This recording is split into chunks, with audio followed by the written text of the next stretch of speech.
Xin chào. Hôm nay lại là một ngày nắng đẹp. Ismart thu dọn chiếc túi vải, chuẩn bị lên núi tìm một ít trái cây hoang dã. Hôm nay mẹ của cô con gái lớn Maria bị ốm. Trước khi đi, bà dặn con trai và cô con gái út chăm sóc tốt cho chị gái. Mọi thứ đã chuẩn bị xong xuôi, Ismart bắt đầu hành trình lên núi.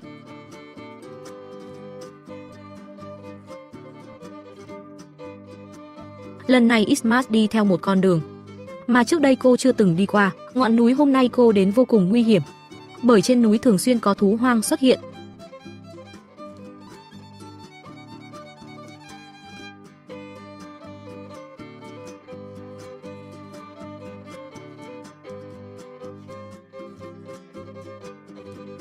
Ismart nhìn xuống ngôi làng dưới chân núi và nói, trong làng có một người vừa qua đời, hiện đang tổ chức tang lễ cho ông ấy. Nói xong cô liền leo lên sườn dốc đầy đá vụn. Chưa đi được bao xa, cô bỗng phát hiện dưới chân có phân của động vật hoang dã. Điều này càng khiến cô tin rằng trong núi tiềm ẩn nhiều nguy hiểm. Sau quãng đường leo núi dài, Ismart đã thấm mệt. Cô đến một khoảng đất trống và ngồi xuống, chuẩn bị uống chút nước để nghỉ ngơi tạm thời. Không ngờ chú chó nhỏ của gia đình, Bobby, cũng đi theo. Có Bobby bên cạnh, Ismart cảm thấy bớt cô đơn và sợ hãi hơn. Ổn chứ, phải không?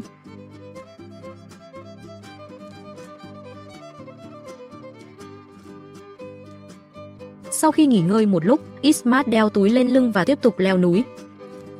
Đi lại giữa những viên đá vụn nhỏ thế này càng thêm vất vả. Cô buộc phải mượn sức của cành cây, từng chút một tiến lên phía trên. Tại đây Ismart giải thích rằng mảnh đất này không biết đã bị loài động vật nào đào bới. Khắp nơi đều là dấu chân và vết lật đất. Mùa này đất rất tơi xốp. Những tảng đá trên núi, trên lớp đất khô cằn trở nên cực kỳ lỏng lẻo. Chỉ cần dùng một chút lực, đá sẽ dễ dàng lăn xuống chân núi. Khi Ismart vất vả leo lên được một đoạn dốc, thì Bobby đã sớm lên tới trên và đợi cô. Con đường dưới chân lúc này đã bị động vật trong núi dẫm đạp đến nhẵn bóng. Hơn nữa, có thể thấy rõ ngày càng nhiều phân động vật. Ngay cả rễ cây dưới đất cũng bị gặm sạch. Vào mùa này lá cây đã khô vàng và rụng hết. Nguồn thức ăn dần trở nên khan hiếm. Rễ cây chính là thứ giúp động vật vượt qua thời kỳ thiếu thức ăn. Tại đây, Ismart dùng tay gạt lớp lá khô ra. Phát hiện dưới tảng đá có dấu vết ẩm ướt. Hóa ra bên dưới bề mặt ngọn núi này có rất nhiều mạch nước. Ngay cả trong mùa khô hạn, thực vật và động vật vẫn có thể sinh tồn tốt.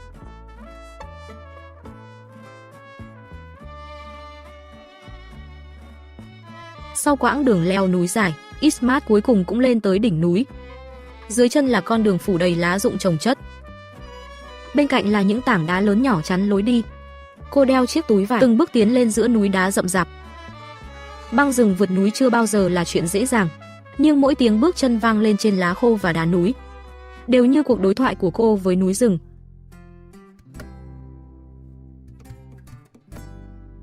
Lúc này Ismart bắt đầu xuống núi.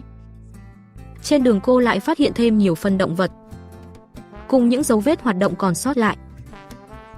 Và đúng lúc cô đến gần một khe đá, thì phát hiện ra một thứ khiến cô vô cùng bất ngờ. Đó là một chiếc sừng linh dương còn nguyên vẹn. Điều này khiến cô cực kỳ phấn khích, bởi những chiếc sừng linh dương hoang dã như thế này có giá trị rất cao. Cô lập tức xuống dưới khe đá để lấy nó ra, nhưng phát hiện chiếc sừng bị kẹt rất chặt trong khe đá. Để đảm bảo còn nguyên vẹn, cô chỉ có thể từ từ dịch chuyển lên trên, cuối cùng tìm được một góc phù hợp. Cô lấy chiếc sừng ra thành công.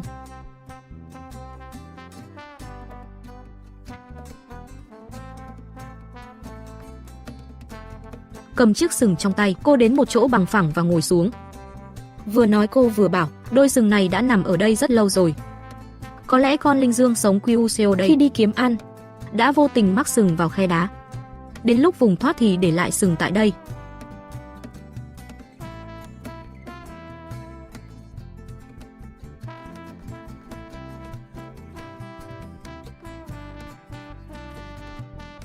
Đi nhẹ thôi, và đừng gây tiếng động. Cô cho chiếc sừng vào túi vải, rồi tiếp tục tiến về phía trước. Khi đến một sườn dốc, cô bỗng dừng bước. Cô chỉ về phía xa và phấn khích nói lớn, phía trước có một con dê núi hoang dã. Ismart lập tức tăng tốc đuổi theo. Tiếp theo đây, Hãy cùng theo dõi Ismart bắt con dê núi này nhé.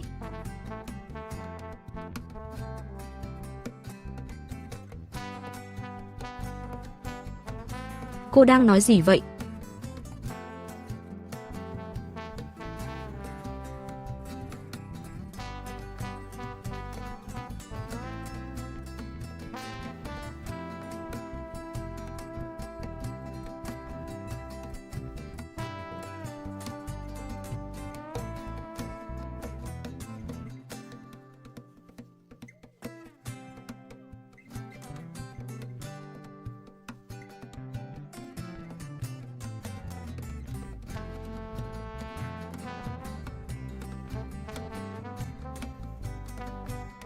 Lại đây.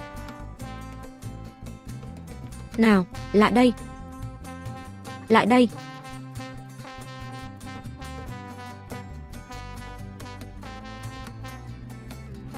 Từ từ thôi.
Mãi một lúc sau, Ismart mới dắt được con dê này đến một chỗ tương đối bằng phẳng. Cô buộc dây dắt dê vào thân cây, sau đó lấy nước từ trong túi ra, định cho con dê uống chút nước. Nhưng con dê núi hoang dã chưa thuần, hoàn toàn không có tâm trí uống nước, bất đắc dĩ. Ismart đành lấy thức ăn mang theo ra, không ngờ có lẽ vì quá đói. Vừa đưa tới miệng nó đã ăn ngấu nghiến.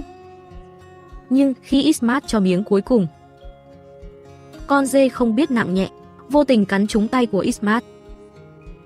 May mắn là vết thương không quá nghiêm trọng. Ismart chỉ đơn giản xử lý sơ qua vết thương, sau đó tiếp tục dắt con dê về nhà. Sau quãng đường đi bộ dài, cuối cùng Ismart cũng đưa được con dê về tới nhà. Cô buộc dây dê vào cột trước cửa. Bọn trẻ ngạc nhiên vây quanh Ucio, nhìn người bạn mới lạ này. Sau đó, Ismart lấy chiếc sừng linh dương từ túi ra, nói rằng có thể dùng nó để đổi lấy chi phí sinh hoạt. Vừa nói cô vừa đưa chiếc sừng cho bọn trẻ. Solap và Neda cầm chiếc sừng vui mừng nhảy cẫng lên. Còn người mẹ lập tức đến bên con dê, kiểm tra vết thương ở sừng. Trước khi khử trùng cho sừng dê, bà phải xử lý vết thương trên tay mình trước. Trước tiên bà dùng dung dịch để khử trùng vết thương. Sau đó dùng giấy vệ sinh và vài mảnh vải băng kín vết thương lại. Sau khi băng bó xong, bà quay lại bên con dê, đổ thuốc sát trùng lên chiếc sừng bị gãy, rồi băng bó lại theo cách tương tự.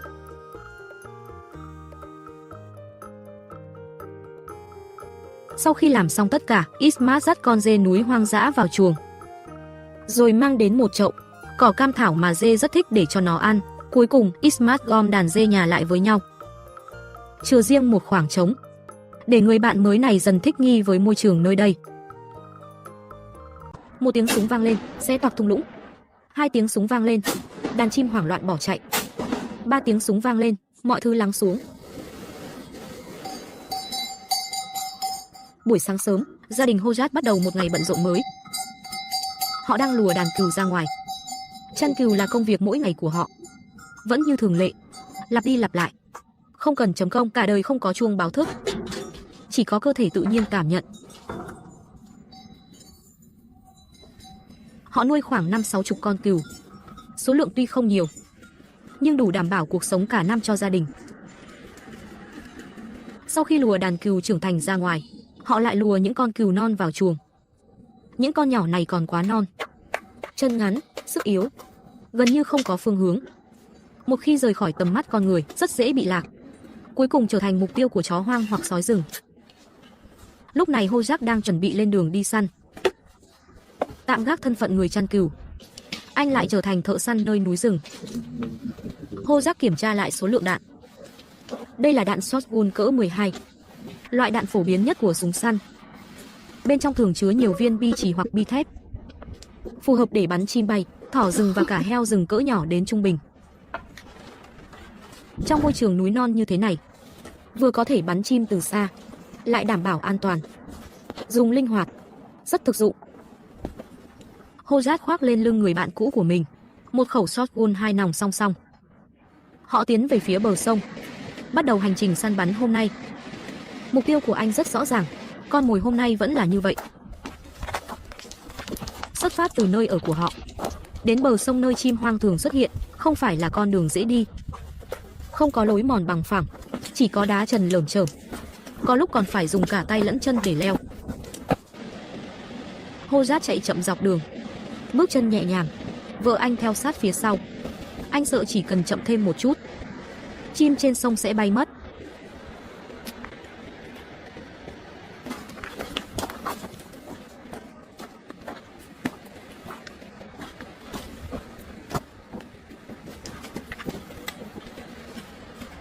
Một đàn chim bay lướt qua phía trên dòng sông. Chúng không phải chỉ tình cờ đi ngang, mà là quen thuộc và phụ thuộc vào nơi này. Chính dòng sông bên dưới, với nguồn cá dồi dào, đã cung cấp cho chúng một bãi săn lý tưởng. Hojak đứng ở vị trí cao có tầm nhìn rộng, dùng ống nhòm quan sát dòng sông phía xa. Anh đang tìm mục tiêu, xem có con chim nào đậu ở bãi cạn không, hoặc lặng lẽ bơi trên mặt nước. Những loài chim này luôn cảnh giác và nhanh nhẹn, chỉ cần một chút động tĩnh là sẽ bay đi. Hojak phải quan sát trước vị trí chúng dừng lại, tần suất hoạt động, mới có thể chuẩn bị cho bước tiếp theo.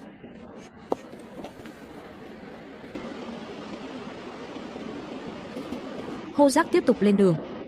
Họ còn phải vượt qua một đoạn đường gập ghềnh và nguy hiểm mới có thể đến bờ sông. Đối với những người du mục sống ở vùng núi này, thiên nhiên vừa là nơi cư trú, vừa là siêu thị của họ. Nơi đây không có tiện nghi của thành phố, nhưng lại có nhịp sống và niềm vui nguyên sơ. Con đường bằng phẳng giờ đã kết thúc. Họ buộc phải leo lên phía trên. Đây là con đường duy nhất dẫn đến bờ sông, cũng là hình ảnh chân thực nhất của cuộc sống du mục.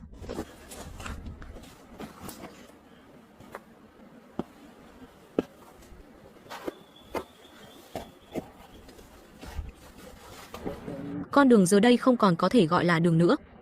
Đó là một vách đá gần như thẳng đứng, gần như không có chỗ đặt chân. Sống giữa núi rừng này, không có việc gì là dễ dàng. Ngay cả việc săn một con chim cũng có thể phải vượt qua dốc đá vụn, leo qua vách đá. Sau khi trải qua một đoạn đường dốc và gian nan, Hojak cuối cùng cũng đến gần bờ sông. Lúc này anh giảm tốc độ, tiếp cận chậm rãi. Đây là thời khắc quan trọng nhất. Càng đến gần mục tiêu, càng không được nóng vội. Một cuộc săn thực sự không nằm ở khoảnh khắc bóp cò, mà là ở sự tập trung tĩnh lặng này. Thắng bại đã âm thầm được định đoạt. Hojak dùng ống nhòm quan sát một lúc, rồi tiếp tục tiến về phía trước để đến gần vị trí của đàn chim hơn. Đây không phải là một cuộc săn vội vàng, mà là sự tiếp cận lặng lẽ, từng bước tiến vào trung tâm của tự nhiên, tiến đến ranh giới sinh tồn. Từ đây Hojak đã có thể nhìn rõ mục tiêu ở ngay phía dưới không xa. Đó, đàn chim đang đứng trên những tảng đá ở bãi cạn.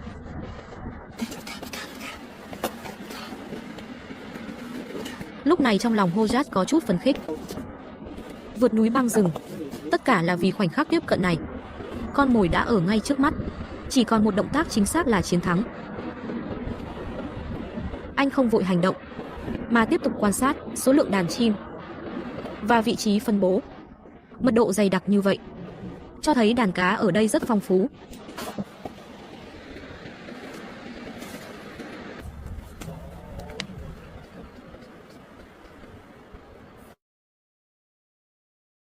Sau khi quan sát kỹ lưỡng, Hojak đã có kế hoạch rõ ràng trong đầu. Anh bảo vợ phối hợp với mình. Anh chuẩn bị đi xuống từ đây, rồi lùa đàn chim về phía mình.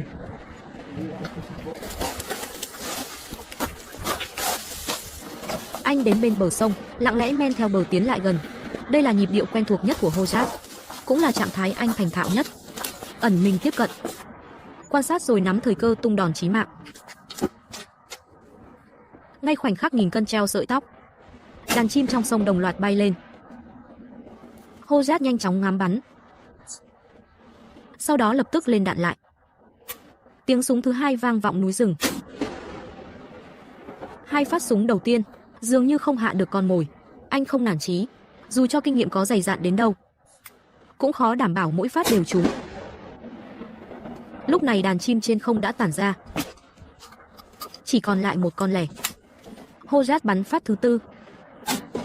Ngay sau đó, con chim mất kiểm soát rơi xuống dòng nước xiết. Đi cả quãng đường núi xa như vậy, cuối cùng cũng có thu hoạch. Tuy không nhiều, nhưng cũng đủ cho họ một bữa no. Dòng nước trước mắt chảy rất xiết. Con mồi đang bị cuốn trôi xuống hạ lưu. Việc vớt lại cũng không hề dễ dàng.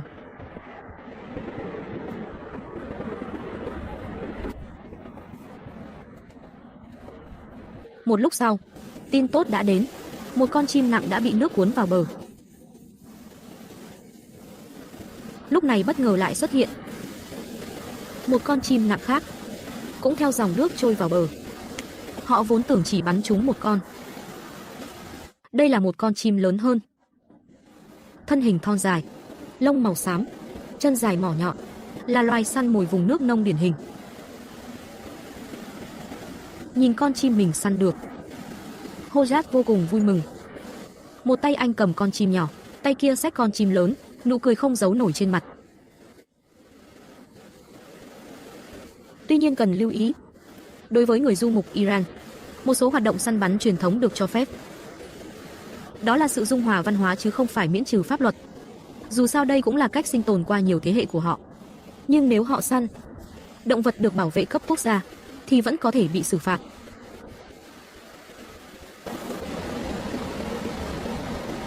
Lúc này, hai người mang theo chiến lợi phẩm lên đường trở về. Người vợ vác sau lưng con chim lớn, Hojat xách con chim đen bóng.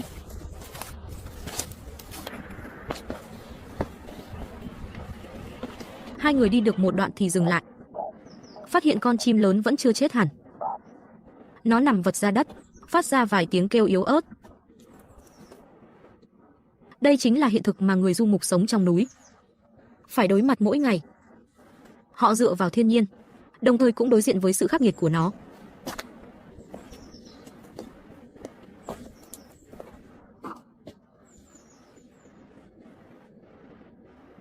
Khi người du mục đang chăn cừu trong núi, một con sói hoang bất ngờ xuất hiện. Chờ cơ hội lao vào đàn cừu, người chăn cừu lập tức nổ súng bắn. Hôm đó, Hojat dậy sớm như thường lệ. Lúc này anh đang sắp xếp lại trang bị của mình, chuẩn bị lên núi chăn cừu. Khẩu súng 2 nòng này ở vùng núi này là người bạn đáng tin cậy nhất của anh. Mỗi lần ra ngoài, dù là đi chăn cừu, tuần tra địa bàn hay ra bờ sông săn bắn, anh đều mang theo khẩu súng này, giống như người chăn cừu không bao giờ quên. Cây gậy lù cừu.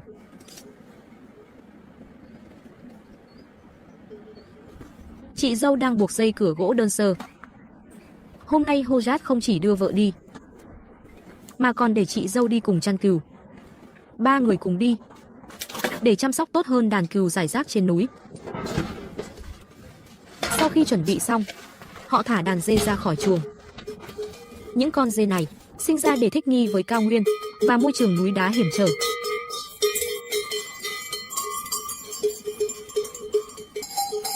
Từ sữa dê đến lông dê, đến cả việc bán thịt dê thỉnh thoảng, vài chục con dê này chính là toàn bộ nguồn sống của gia đình.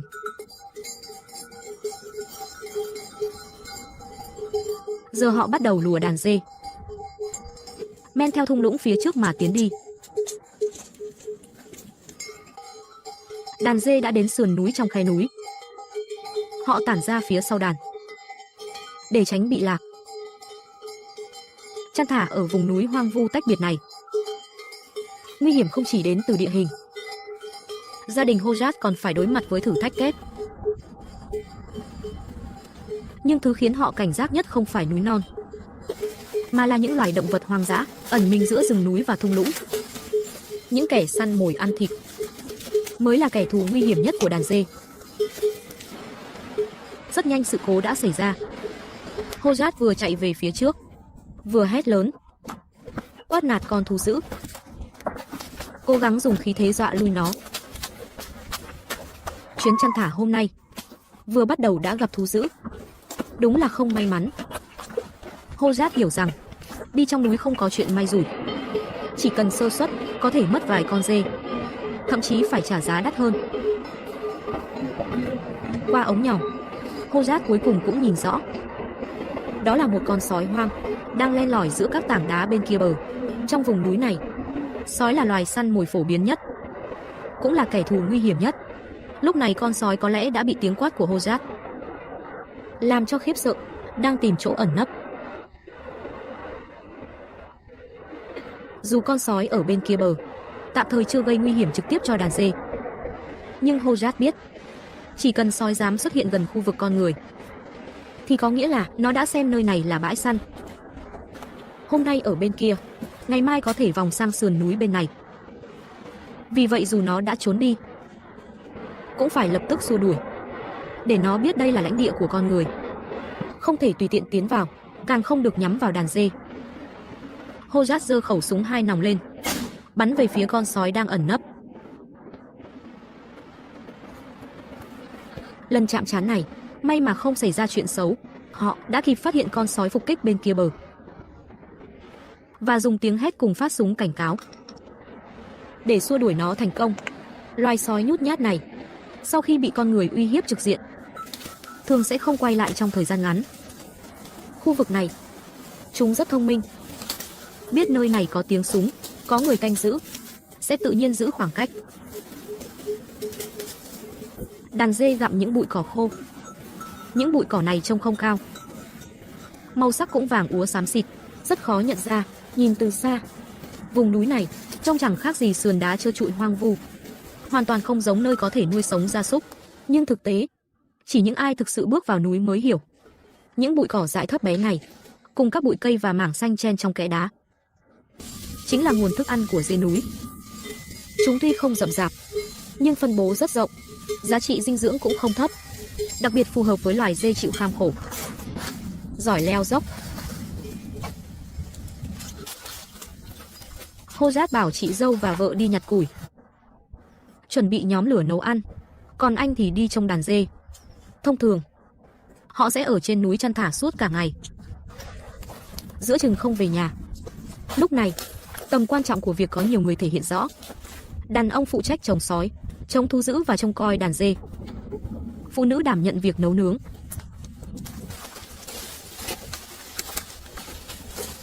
Hai người phụ nữ phối hợp nhặt củi. Ở vùng núi này, cành khô lá rụng có khắp nơi.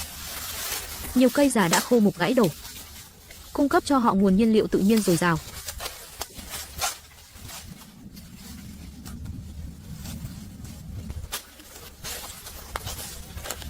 Về cơ bản, ngày nào họ cũng có thể nấu ăn ngoài trời. Đối với người thành phố, việc nấu ăn ngoài trời là trải nghiệm hiếm hoi, là cách tạm rời xa ồn ào, trở về với thiên nhiên. Nhưng với họ, việc nhóm lửa bằng cành cây, dựng bếp bằng đá giữa hoang dã không phải trải nghiệm, mà là cuộc sống thường ngày, là một phần tất yếu của thực tại.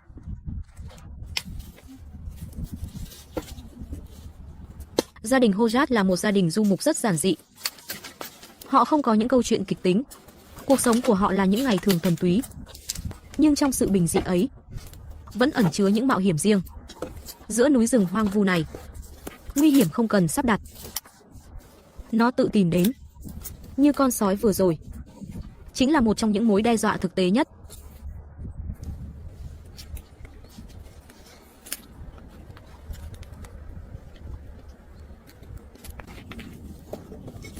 Sau khi nhóm lửa xong, họ bắt đầu đun nước, chuẩn bị pha trà. Trong đời sống du mục, dù ở giữa núi rừng hoang vắng hay trên sườn núi gập ghềnh, một ấm trà vẫn là nghi thức không thể thiếu mỗi ngày. Không lâu sau, trong thung lũng bỗng nổi gió lớn. Bầu trời lúc ra ngoài còn le lói nắng, nhanh chóng trở nên u ám. Thời tiết vùng núi là như vậy, thay đổi rất nhanh, vừa nắng chói chang đã chuyển sang gió lạnh buốt. Loại quả nhỏ như viên đạn này gọi là hạt rừng. Họ hái về làm món ăn vặt,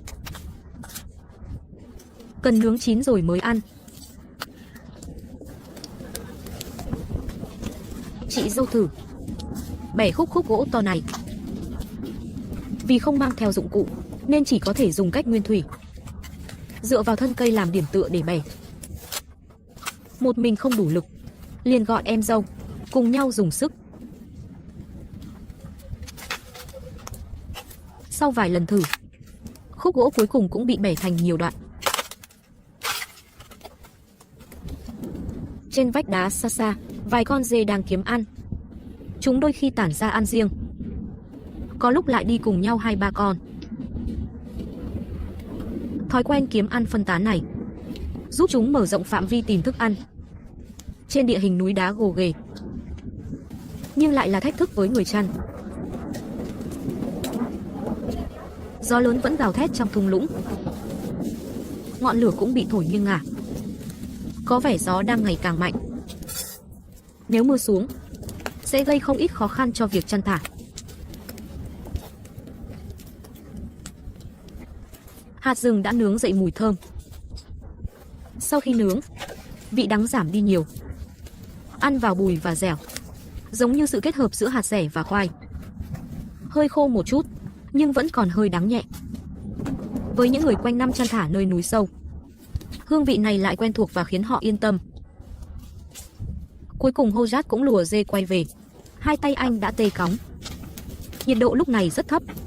Ở ngoài trời chăn thả nhiều giờ trong thời tiết như vậy là thử thách lớn với cả thể lực lẫn ý chí. Đàn dê đang kiếm ăn dưới sườn núi. Hojat thi thoảng lại quan sát động tĩnh của đàn, đôi khi còn hét lớn vài tiếng. Trong vùng núi này không chỉ có gia đình Hojat chăn thả. Bên kia ngọn núi, giữa các khe núi, cũng thường thấy những đàn dê khác.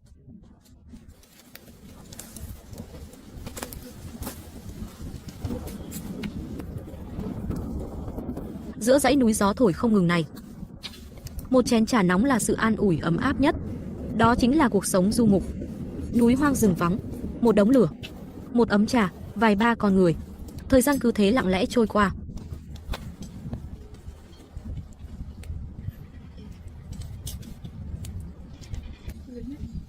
Vợ của Hojat bắt đầu chuẩn bị bữa trưa.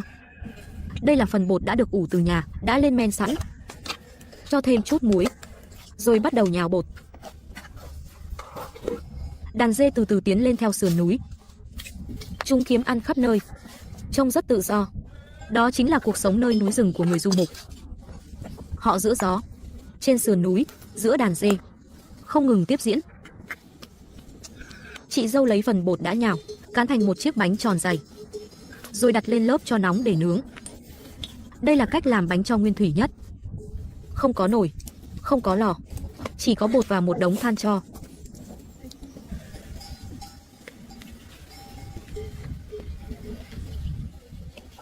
Dù loại bánh này trong mắt người hiện đại không bắt mắt, cũng chẳng thể gọi là mỹ vị. Không có lớp vỏ giòn, không có ruột mềm xốp, chỉ có tro và vẻ ngoài thô ráp, kết cấu cứng, khó nuốt.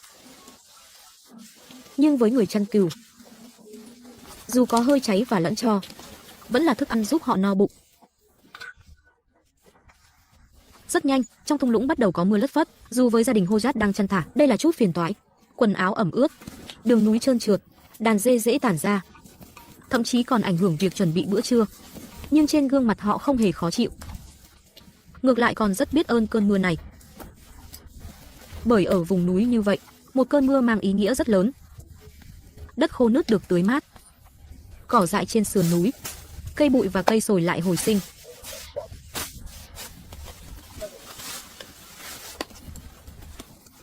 Bữa trưa đã sẵn sàng. Bánh nướng tro, ăn kèm khoai tây và một củ hành, trông mộc mạc mà chắc bụng. Đây là bữa ăn phổ biến nhất của người du mục ngoài trời, không cần dụng cụ nấu nướng phức tạp. cũng không có gia vị cầu kỳ. Chỉ cần no bụng, đủ năng lượng.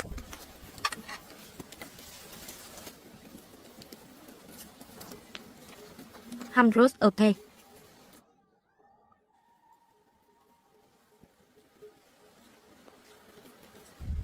Mưa vẫn rơi lất phất, mang theo hơi lạnh. Ở vùng núi này, chỉ cần mưa xuống, nhiệt độ sẽ giảm mạnh. Quần áo ẩm, cái lạnh như thấm vào tận xương. Sau khi ăn xong, họ cũng thu dọn đồ, chuẩn bị trở về nhà. Họ không lùa đàn dê về, mà để chúng ở lại núi tự kiếm ăn. Dù việc này cũng có rủi ro, nhưng Hojat có tính toán riêng. Đàn dê cần được ăn nhiều hơn trên núi, vận động nhiều mới có thể phát triển khỏe mạnh. Trước khi về, họ còn mang thêm củi về nhà. Số củi này là tài nguyên quý giá, vừa là nhiên liệu nấu ăn, đun nước, vừa là nguồn sưởi ấm trong những đêm lạnh.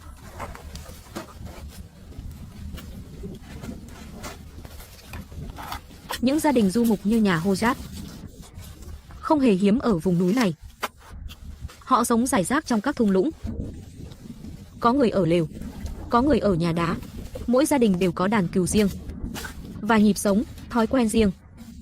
Họ không đi làm theo giờ như người thành phố, cũng không có cuộc sống hào nhoáng, nhưng lại có một quy luật sinh tồn rất hoàn chỉnh. Những cây sồi như thế này phân bố khắp dãy Zagros, là một trong những loài cây chủ lực của hệ sinh thái vùng núi nơi đây.